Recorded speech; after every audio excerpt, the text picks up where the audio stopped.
कहने रमजानपुरा के इस मीटिंग के सब मौलाना साहब, रमजानपुरा से उपस्थित सभी जिम्मेदार, मंच पर उपस्थित सभी डिपार्टमेंट्स के प्रमुख अधिकारी महोदय, पत्रकार मित्र, उपस्थित मेरे भाइयों,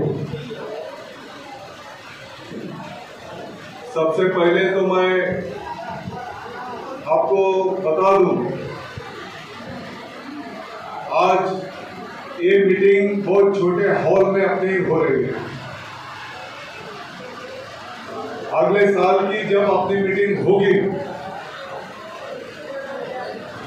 तो सरकार के बड़े हॉल में रमजानपुरा के इस इलाके में ही होगी। एक बड़ा शादी हॉल बनाने जा रहे हैं और नीचे ऊपर 2 जगह पे स्क्रीन लगाने की जरूरत नहीं पड़ेगी।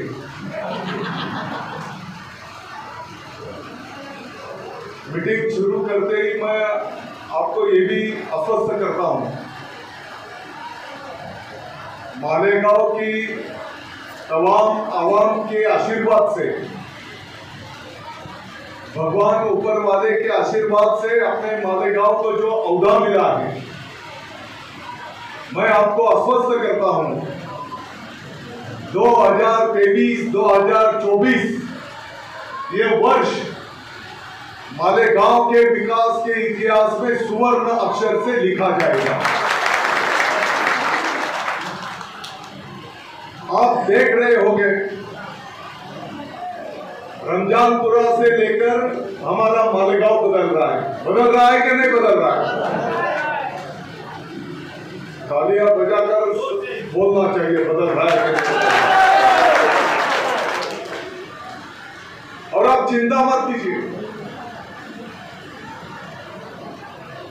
जो मैंने आपको बताया 2023-2024 मालेगांव का विकास का इतिहास बदल देगा। रमजानपुरे का भी डेवलपमेंट आपके सामने रहेगा। मुझे इस बात का एहसास है, सबसे ज्यादा मसाइल पावर के बारे में है, बिजली के बारे में है। खासगी कंपनी को मैं बताना चाहता हूं, कुछ अपने अधिकारी, कुछ लोग कर्मचारी डायरेक्टली किसी के ऊपर चोरी का अंजाम लगा देते हैं, उनका मीटर निकाल के लेके जाते हैं और फिर वो कारखाने वाला बोलो घर का जिम्मेदार जब आपके ऑफिस में आता है तो बिल वसूल किए सिवा आप उसको फिर से मीटर लगाते रहेंगे। जो गलत काम करता होगा उसके बारे में उसकी कोई बात नहीं लेगा, लेकिन एक ही हिसाब में सबको पकड़ना ये ठीक नहीं रहेगा। तो कुछ मीटर तपासी के नाम से चेकिंग करने का है, फिर मीटर गया, फिर मीटर में तो फॉल्ट ही निकला, तो हर मीटर तो फॉल्ट ही नहीं रहता है। और मीटर क्या मालेगांव में थोड़ी तैयार होता है? हाँ, मालेगांव में रिमोट पर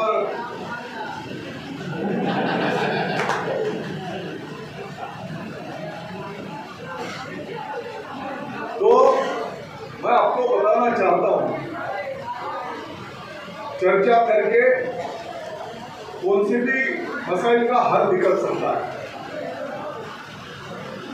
बहुत सालों से रास्ते के बीच में खंभे, कुछ जगह पे ट्रांसफार्मर ही रास्ते में है, तो मैं समझता हूं उनको शिफ्ट करने की जरूरत है।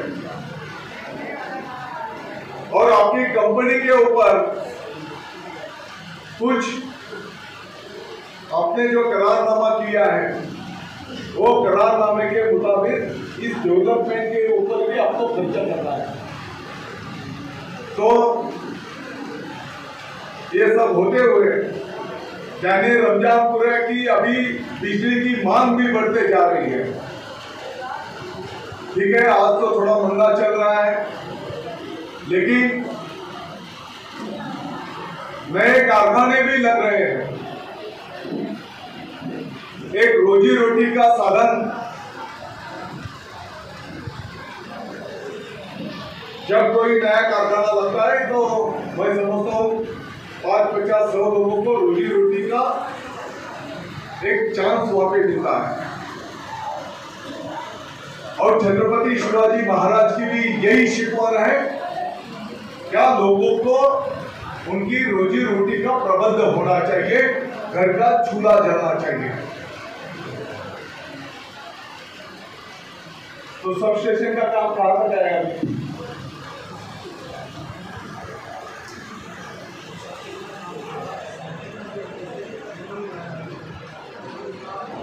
रमजानपुरा कितना बड़ी हुई? अभी जो जिम्मेदार अधिकारी है वो बता रहे हैं मार्च अप्रैल तक रमजानपुरे के लिए सब स्टेशन बन जाएगा।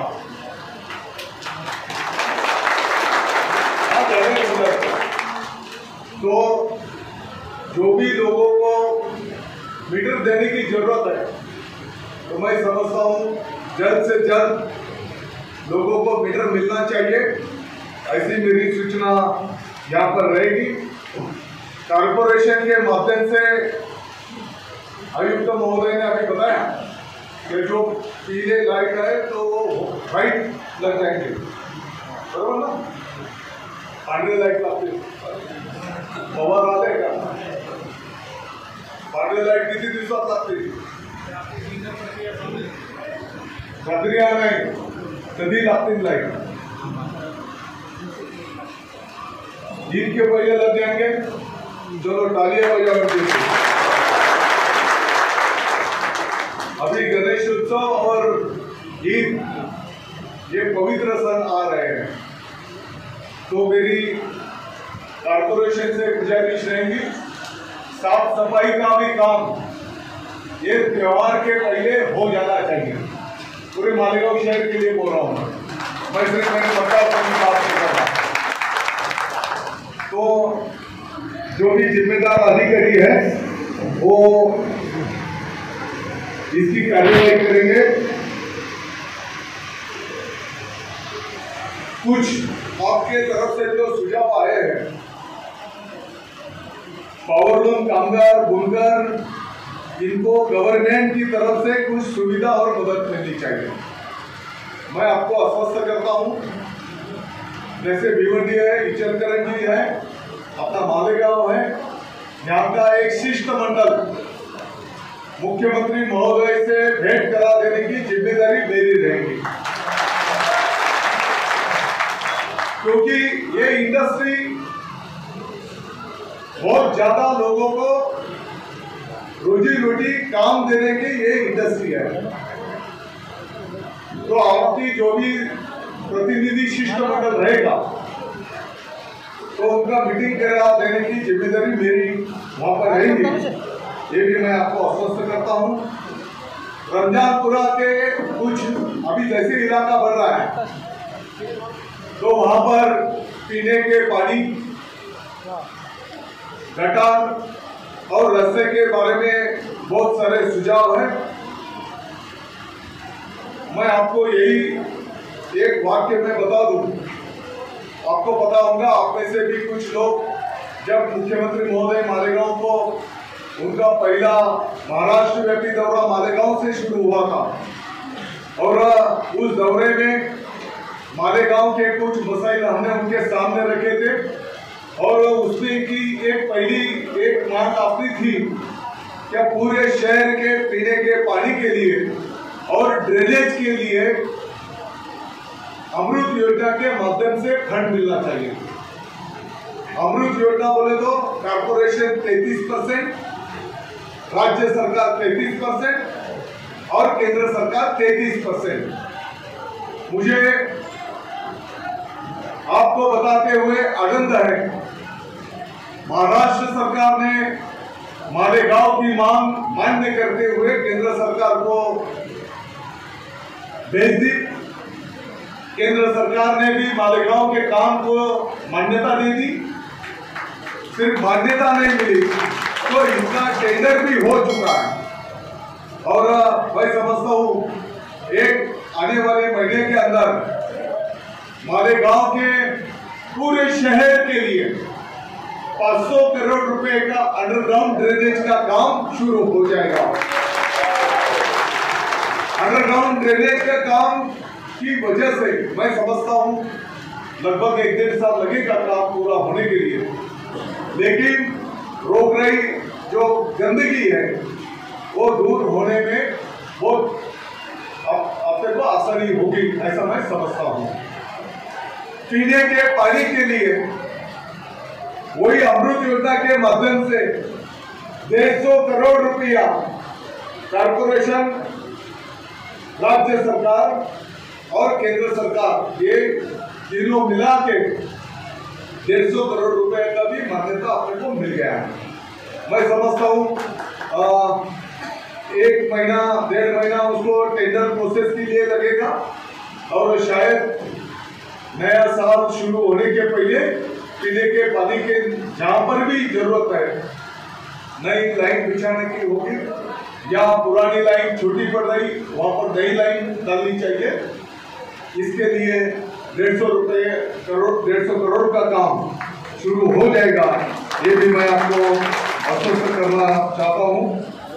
मैं समझता हूँ आपको मेरी सूचना रहेगी, शहर के पूरब के जो भी इलेक्ट्रिक के मसाइल है वो हल करने के लिए पावर स्टेशन के पास अगर आपका ऑफिस बन गया तो लोगों को बहुत ज़्यादा दूर जाने की तकलीफ नहीं होगी और छोटे मोटे जो भी मसाइल रहेंगे ये आप इधर के ऑफिस में से वो आप सॉल्व कर पाएंगे।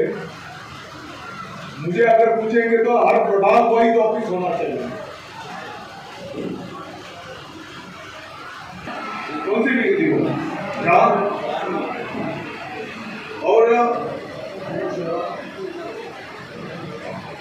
शहर के पूर्व बाजू में 6 पानी की टंकियां इस प्रोग्राम में पकड़ी गई है। तो मैं समझता हूँ पीने के पानी का भी बहुत अच्छा हल, वैसे तो हम नसीबवान हैं, वो जगह पे हमारे नजदीक मनमाड़ है, मनमाड़ में 10-12 दिन के बाद पानी मिलता है। हम तो नसीबवान है कि 1 दिन के बाद, लेकिन अपने मालेगांव के पीने के पानी का जो क्वालिटी है उसकी तारीफ पूरे महाराष्ट्र में होती है।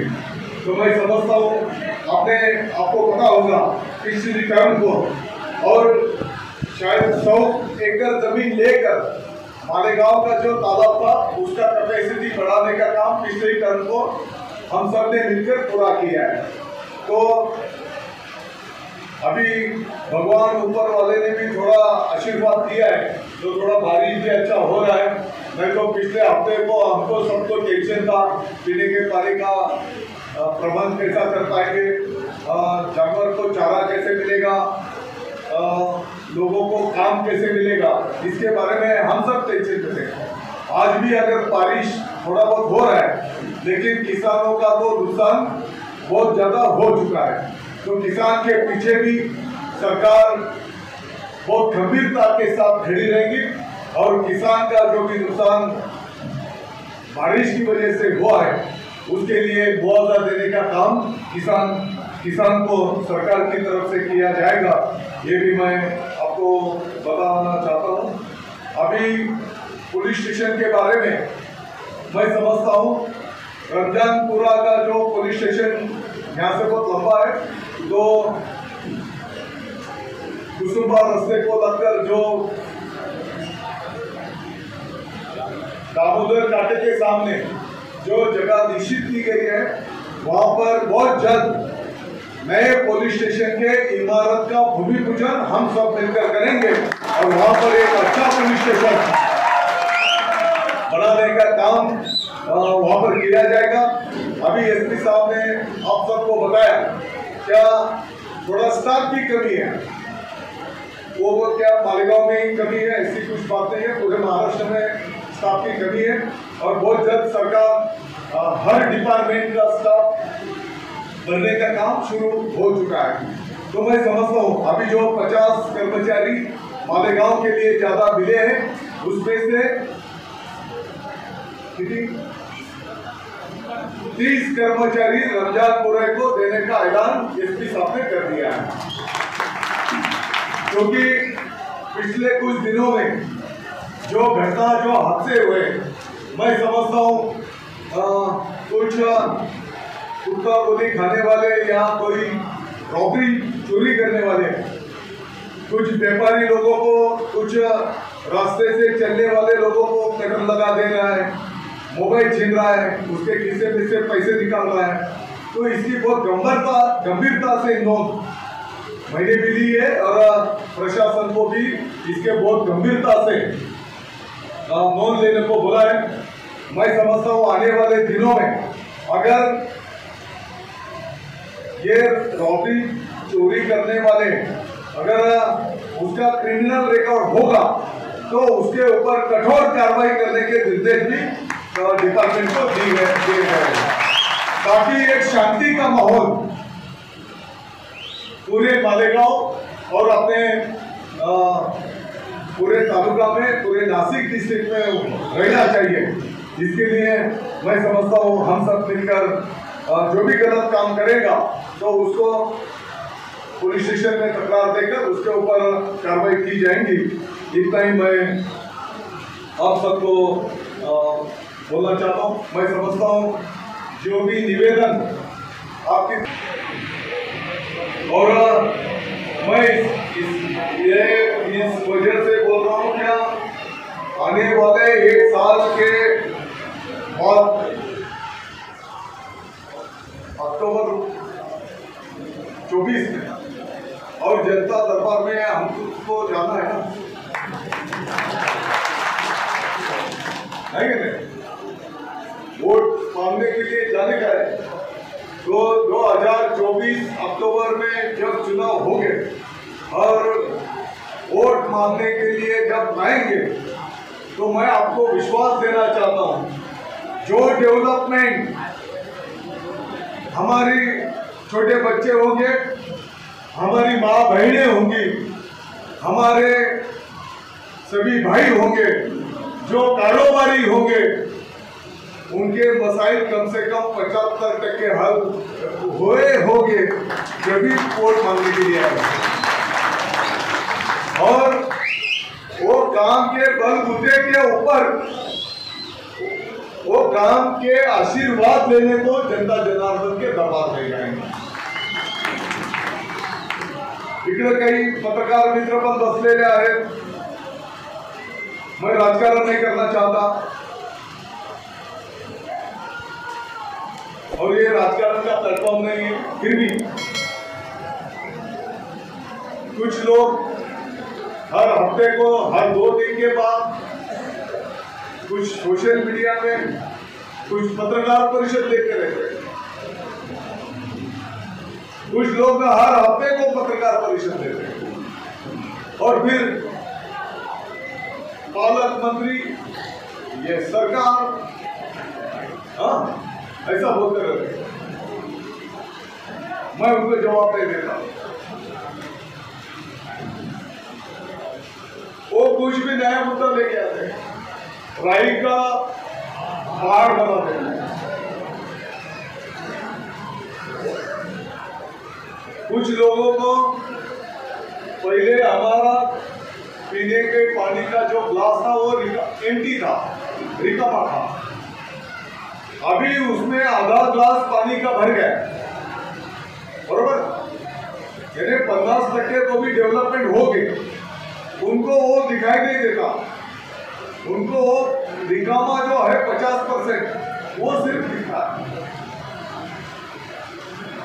और वो जो रिकामा 50% है उसके ऊपर ही बात करते रहते हैं। और कुछ भी राई का पर्वत बनाने का काम, पहाड़ बनाने का काम करते हैं। मुझे बहुत आनंद आता है। मैं समझता हूं उनको अगर इसमें आनंद है तो मुझे भी आनंद है।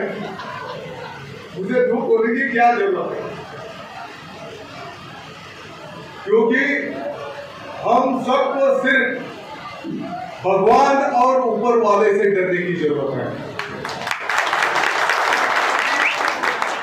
तुम्हारी नीयत अगर साफ होगी, तुम्हारी सोच अगर साफ होगी,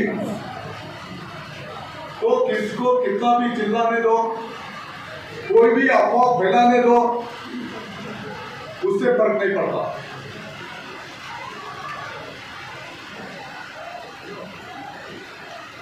जब जाहिर सभा होगी, राजकीय सभा होगी, तो मैं समझता हूं मुझे भी मालेगांव वासियों से कुछ बात करना है। और आप चिंता मत कीजिए, जो अहदा आपने मालेगांव को मिला है, उस अहदे का वापर करते हुए, इस्तेमाल करते हुए हम सबको मिलकर, दादा मुझे एक अकेला कुछ नहीं कर सकता, हम सब मिलकर जब काम करते हैं, अभी यावर को वो छोटा सा कार्यकर्ता है क्या? लेकिन अभी सब जिम्मेदार पदाधिकारी भी बैठे, लेकिन हम सब मिलकर जब काम करते हैं तो अपने शहर का विकास का नक्शा बदलने लगता है। और नक्शा बदलते टाइम थोड़ा 19-20 हुआ होगा, मैं नहीं बोलता नहीं। शहर के पूर्व रमजानपुरे के लिए नहीं बोल रहा मैं, रमजानपुरा तो मेरा मतदार संघ है, बराबर। शहर के पूर्व में डेवलपमेंट के लिए पश्चिम में जितना फंड आता है, थोड़ा बहुत कम ज्यादा मैं नहीं बोलता नहीं, लेकिन शहर के पूर्व बाजू में भी उतना ही ध्यान, और सब पक्ष के लोग, मैं किसी पक्ष के ऊपर टीका टिप्पणी नहीं करना चाहता, किसी नेता के ऊपर टीका टिप्पणी नहीं करना चाहता। जिनको टीका टिप्पणी करना है वो करते रहे, मुझे कुछ फर्क नहीं पड़ता।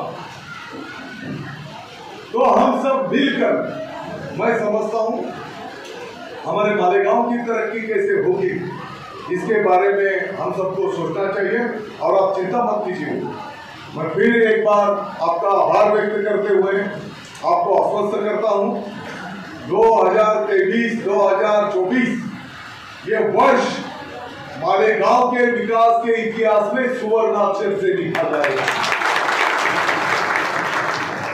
आपके मालूमात के लिए मैं बता दूं, मालेगांव के मौसम पुल जो बहुत शायद 40-50 साल पहले बने होंगे, उनका काम चल रहा है। बहुत सारे रास्तों का काम चल रहा है। मालेगांव के अजन के उधर MIDC में 863 एकड़ के ऊपर MIDC बनने जा रहे हैं। शहर के 40 गांव पार्टी की जो MIDC है, उसकी भी डेवलपमेंट के लिए जो जो करना है वो वहां पर किया जा रहा है। जो कारोबारी मालेगांव शहर में ही अपना उद्योग बढ़ाना चाहते हैं, उसके लिए भी सरकार की जो स्कीम है, उसका लाभ जो भी लेना चाहता है, उसको भी सपोर्ट किया जा रहा है। मैं आपके मालूमात के लिए बता दूं, मालेगांव में अजय के पास, अभी आप बोलेंगे कि दादा वो आप पूरब की बात कर रहे हैं, पूरब की MIDC इसके लिए बहुत जल्दी बन पाई, क्योंकि वो सरकार की जमीन थी, खेती महामंडल की जमीन थी। वो सरकार की जमीन, सरकार की MIDC को बहुत आसान हो गया लेने के लिए। खासगी जमीन अगर किसान की जब हम लेते हैं तो कायदा कानून आंदोलन, ये रेट मिलना चाहिए, कोर्ट कचहरी, तो सरकार की जमीन थी, सरकार की MIDC को मिल गई। शायद एक कारखाना कई महीनों से शुरू हो गया, 2-3 अभी काम चालू हो गए, और मैं समझता हूँ आगे वाली दिवाली के पहले 5-25 करना में वहां पर काम शुरू होने जा रहा है। हमको जो नया टेक्नोलॉजी है, मालेगांव वासियों को मेरा विनती रहेगा, नया टेक्नोलॉजी भी हमको अडॉप्ट करना पड़ेगा, जो समय के साथ हमको चलना पड़ेगा। इसके लिए भी हमें हमारी जो युवा टीम है, वो युवा टीम में मैं समझता हूँ गंभीरता से सोचना चाहिए। हमारे बुजुर्ग के आशीर्वाद से अब तक चल गया, कोई बात नहीं, लेकिन अगर कंपटीशन में हमको अगर टिकना है तो आने वाले दिनों में टेक्नोलॉजी के साथ हमको चलना पड़ेगा। दूसरा, अगर आपको कभी मौका मिला नामपुर रास्ते को कास्टी अजंग से पहले लेफ्ट साइड में मालेगांव के तहसील ऑफिस से शायद 8-9 किलोमीटर के पास मालेगांव के तरक्की में कल के इतिहास में एक बहुत बड़ा रोल जो निभाएंगे, हमारे पूरे महाराष्ट्र के इतिहास में पहली बार मालेगांव को एक ही टाइम तालुका प्लेस के ऊपर 5 कृषि महाविद्यालय सरकार ने अपने को मंजूर कर दी है और 3 साल से अपने टेक्निकल हाई स्कूल में वो शुरू भी हो गए। उनका काम 650 एकड़ में उनका काम चल रहा है। मेरी सभी पदाधिकारियों को विनती है, जो MIDC है, अभी जो मैंने कॉलेज बताया, तो वहां पर आपने विजिट करना चाहिए। और अपना मालेगांव शहर गरीब और मध्यम वर्गीय ज्यादा तबके का आबादी का शहर है और इनको मेडिकल फैसिलिटी अच्छी तरह से मिलनी चाहिए। इसके लिए हमारी स्पेशली छोटे बच्चे और माँ बहनों के लिए मैं समझता हूँ, जो मौसम पुल के पास लोड़ा मार्केट है, उसके बाजू में बहुत बड़ा छोटे बच्चे और महिलाओं के लिए अस्पताल, वहां पर उसका काम प्रगति पथ पर है। मुझे आपसे विनती है, जब भी आपको थोड़ा समय मिलेगा, आधा 1 घंटा जब भी आपको मिलेगा, तो लोड़ा मार्केट के बाजू में जो अस्पताल का काम चालू है वहां पर आप विजिट कीजिए। जो कृषि कॉलेज का काम चल रहा है वहां पर आप विजिट कीजिए। जो MIDC का काम चल रहा है वहां पर भी आप विजिट कीजिए। आपको पता होगा, हमारे घर में अगर जब नया मेहमान आता है, जब हमारे माँ बहन डिलीवरी को जाते हैं, खासगी हॉस्पिटल में अगर डिलीवरी हुई, नॉर्मल डिलीवरी भी हुई तो 5-10 हजार रुपया लगता है। सीजर केस अगर डिलीवरी हुई तो 5-25 हजार रुपया खासगी हॉस्पिटल में देना पड़ता है। पिछले टर्म को जो अस्पताल मालेगांव में अपन ने शुरू किया था, उसको इतना रिस्पॉन्स मिला तो जगह पूर्ति नहीं थी, 40 बेड का था, तो अभी 100 बेड का अस्पताल है। और मैं आपको बताने को मुझे आनंद है, मालेगांव के एक भी खासगी हॉस्पिटल में नहीं होगी ऐसी सुविधा अपने सरकार के हॉस्पिटल में मुहैया कराई जाएगी। तो मैं समझता हूं ये सब चीजों के बारे में हमको समझना चाहिए। उस अस्पताल में यही समाज के लोग आएंगे, वही समाज के लोग आएंगे, ऐसा नहीं रहेगा। वो कॉलेज में यही समाज के लोग एडमिशन लेंगे, ऐसा नहीं रहेगा। मुझे मालूम है कुछ लोगों ने पिछले 2-3 महीना पहले कॉलेज के बारे में भी कुछ अफवाह फैलेंगे। जब टाइम आएगा उनको तो मैं उनके बाप दादा की, उनकी मां की सौगंध देके मैं कुछ बात उनके सामने रखने वाला हूं। आज नहीं बोलूंगा मैं उस विषय के ऊपर, लेकिन हम सबको मिलकर, मैं समझता हूं हमारे मालेगांव शहर की तरक्की कैसे होगी इसके बारे में हम सबको सोचना चाहिए। और आप चिंता मत कीजिए, पिछले के बारे में का कुछ विषय होगा। एक शिष्टमंडल थोड़ा सा एक गणपति का पीरियड हो जाने दो। एक शिष्टमंडल मालेगांव का शांति से उनके अधिकारियों के साथ फिर से एक मीटिंग करेंगे। कारपोरेशन ने तो उनका जिम्मेदारी जो भी है वो बता दिया, और कारपोरेशन के लिए भी जो जिम्मेदारी एक शिष्टमंडल के साथ मीटिंग करेंगे। और पुलिस प्रशासन तो चौकन्ना है, फिर भी मैं समझता हूँ इथले जे पोलीस स्टेशन आहे त्याला खूप गंभीरतेने काम करण्याची गरज आहे। मागच्या 15-20 दिवसामध्ये साधारणतः 2-3 घटना झाल्या आणि त्या ठिकाणी मग व्यापाऱ्यांना चाकू लाव, त्याचा मोबाइल काढून घे, त्याचे खिशातून पैसे काढून घे, और कुछ तो आगे जाके मोटरसाइकिल के ऊपर अगर कोई आना तो उनकी भी लूटमार करे। तो ये बात कुछ अच्छी नहीं है। एक पहले हाईवे में भी जोड़गांव से लेकर सौदाने के आगे तक हाईवे को भी ये मोबाइल चोरी बहुत ज्यादा होती है। तो थोड़ा पुलिस प्रशासन ने कुछ औषध दी है तो उधर का वो कम हो गया। थोड़ा अभी वो कुसुमा रोड और भाईगांव रोड उधर थोड़ा ये मोबाइल चोरी का ज्यादा हो गया। तो पुलिस डिपार्टमेंट को इस बारे में गंभीरता से बताया गया है और मुझे उम्मीद है उसके ऊपर बहुत जल्द से जल्द अच्छी कार्रवाई की जाएगी।